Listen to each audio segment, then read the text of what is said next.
আয়েশা, বিয়ের আগে তোরে কিন্তু আমি 3বার স্বপ্নে দেখছিলাম। বড্ড খুশি হয়ে গেলেন আয়েশা।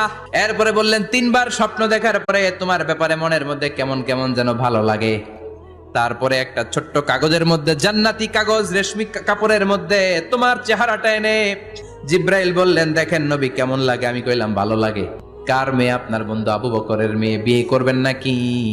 বিশ্বনবী বললেন, ও জিব্রাইল, তুমি যদি ঘটক হও, আল্লাহ যদি হয় কাজী, আমি মোহাম্মদ বিয়েতে রাজি। বিয়ে হয়ে গেল, কিন্তু ঘরে দামি ফার্নিচার নাই, টাকা পয়সাও তেমন নাই, কিন্তু আছে খালি সুখ। এত ভালোবাসতেন মা আয়েশাকে।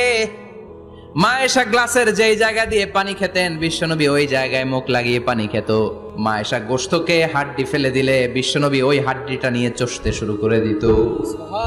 এক বালতি থেকে পানি নিয়ে দুইজনে গোসল করত। আবার বিশ্বনবীর সাথে সাথে মাঝে মাঝে বায়না ধরতো, মাঝে মাঝে রাগও করত। বিশ্বনবী বলেন, আয়েশা, কখন তুমি রাগ করো, কখন তুমি আমার